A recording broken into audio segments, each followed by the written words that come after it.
Hello guys, welcome back to our channel review chit chat. ఈ రోజు మనం చెప్పుకునే మూవీ రివ్యూ డబల్ ఇస్మార్ట్. ఈ మూవీ అనేది ఇస్మార్ట్ శంకర్ కి సీక్వెల్ అయితే ఇది.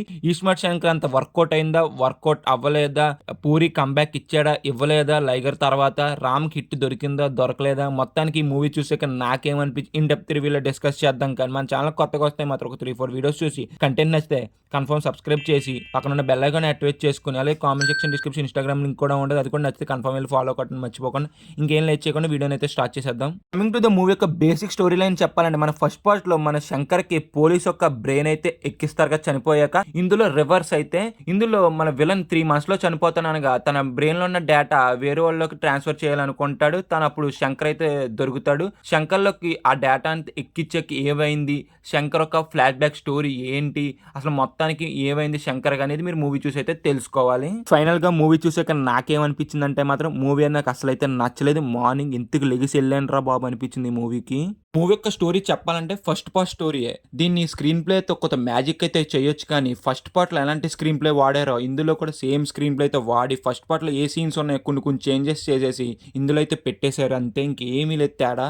మూవీలో డబల్ మీనింగ్ డైలాగ్స్ అయితే ఒక లిమిట్ వరకు అయితే ఉండాలి, ఆ లిమిట్ దాటేసి అంతకు మించి అయితే పెట్టేసి క్రింజ్ అయితే తెప్పించారు. మూవీలో మనం బాగా ఇరిటేషన్ తెప్పించే క్యారెక్టర్ ఎవరంటే మెయిన్గా ఆలీగర్ ఉన్న సీన్స్ అయితే లిటరల్లీ చిరాకైతే పొడొద్దు. అసలు ఆ క్యారెక్టర్ని ఎలా డిజైన్ చేశారా బాబు అనిపించదు మనకి. ఇందుకు పెట్టారా నాయన అనిపించింది నాకైతే. లిటరల్లీ టార్చర్ అయితే చూశాను. ఆయన కొన్ని డైలాగ్స్ చెప్తారు, కొన్ని ఎక్స్ప్రెషన్స్ ఇచ్చినప్పుడు అయితే లిటరల్లీ చిరాకైతే పుట్టింది అసలు. అలీ గారి కెరియర్లో one of the worst role అని అయితే చెప్తాను. ఆ క్యారెక్టర్ని తీసుకొచ్చారు, ఆ క్యారెక్టర్ సరైన ఎండింగ్ ఇచ్చారంటే ఆ ఎండింగ్ కూడా సరిగ్గా అయితే ఇవ్వలేదు ఆ క్యారెక్టర్కి. వీళ్ళు అలీ గారి పోలీసుల దగ్గర నుంచి అయితే తప్పించేసుకుంటారు. పోలీసులేమో అలీ గారు కనిపిస్తే మాకు చెప్పండి అని చెప్తారు. అప్పుడు ఒక మెట్రోలో అయితే వెళ్తా ఉండగా పోలీస్ అయితే వస్తుంది. పోలీస్ ఏమో నువ్వు ఎవరని అడుగుద్ది. పోలీసులే చెప్తే పోలీస్కే తెలియదు అసలు ఆయన ఎవరు అనేది. ఇది వెరైటీ. మరి ఇక్కడే లాజిక్ అనేది మిస్ అయిపోయింది మేజర్గా మూవీలో. డబల్ స్మార్ట్ అనేది మేజర్గా మదర్ ఎమోషన్ మీద రన్ అయితే చేద్దాం అనుకున్నారు. అది గుడ్ పాయింట్. దాన్ని స్క్రీన్ ప్లే ద్వారా కొత్త ఎమోషన్గా మనకు కనెక్ట్ అయితే చెయ్యాలి. కానీ ఫస్ట్ హాఫ్లో ఆ సీన్ పెట్టారు, పర్లేదురా బాగానే ఉన్నదిరా అనిపించింది. కానీ సెకండ్ హాఫ్లో అదే మదర్ ఎమోషన్ని ఆ సీన్ చూసినంత సేపు కూడా నాకు క్రింజ్ అయితే అనిపించింది. ఆడు పర్ఫార్మెన్స్ కూడా నాకు అంతైతే అనిపించలేదు, ఓవర్గా అయితే అనిపించింది. వేరేకైతే క్రియేట్ చేద్దాం అనుకున్నారు, అదైతే అంతైతే వర్కౌట్ అయితే అవ్వలేదు. నేనైతే అంతైతే కనెక్ట్ అయితే అవ్వలేకపోయాను. ఈ మూవీలో ఉన్న లవ్ స్టోరీ సీన్స్ చూసాక నాకు పార్ట్ 1లో ఉన్న లవ్ స్టోరీ సీన్సే కొంత బెటర్ అయితే అనిపించింది. ఇందులో ఉన్న లవ్ స్టోరీ సీన్స్ అయితే మాత్రం నాకు ఎక్కడ లవ్ స్టోరీ సీన్స్ లాగా ఒక్క దగ్గర కూడా అనిపించలేదు.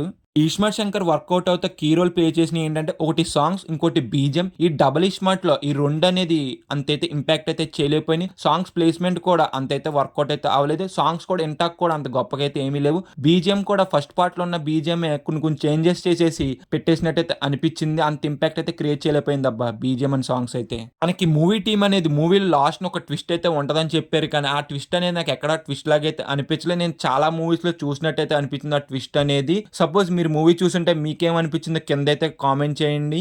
ట్విస్ట్ అనేది మీకు ట్విస్ట్ లాగా అనిపించిందా లేదో, నాకైతే ఎక్కడ కూడా ట్విస్ట్ లాగా అయితే అనిపించలేదు గైస్. మొత్తానికి డబుల్ స్మార్ట్ కంప్లీట్ చేశాక నాకైతే ఇలాగైతే అనిపించింది. మీకేమనిపించిందో కింద అయితే కామెంట్ చేయండి మర్చిపోకుండా. Coming to the performance, Ram అయితే చాలా ఎనర్జెటిక్ అయితే చేశాడు, కానీ హీరోయిన్ అయితే కొంత ఎక్స్పోజింగ్ తప్పించి ఇంకా పర్ఫార్మెన్స్ వైజ్ అయితే అంత స్కోప్ అయితే ఏమీ లేదు. ఇంకా మిగతా వాళ్ళు ఆడుకున్నారు, డీసెంట్ పర్ఫార్మెన్స్ అయితే చేశారు. ఇంకా సినిమాటోగ్రఫీ ప్రొడక్షన్ వాల్యూస్ చాలా రిచ్గా అయితే అనిపించింది. మ్యూజిక్ బీజిఎం అంటారా అంతైతే వర్కౌట్ అయితే అవ్వలేదు. ఇంకా ఓవరాల్గా మేము ఇచ్చే రేటింగ్ ఎంత అంటే 2/5. వీడియో ఇప్పుడు వరకు చూసారు కాబట్టి మీకు నచ్చితే మాత్రం లైక్ చేసి సబ్స్క్రైబ్ చేసి పక్కన ఉన్న బెల్ ఐకాన్ యాక్టివేట్ చేసుకుని, అలాగే comment section, description, Instagram link కూడా ఉంటుంది. నచ్చితే కన్ఫర్మ్ అది కూడా వెళ్ళి ఫాలో కావడం. రేపు తంగలని రివ్యూతో అయితే కలుద్దాం. Bye guys, in the next. జై హింద్.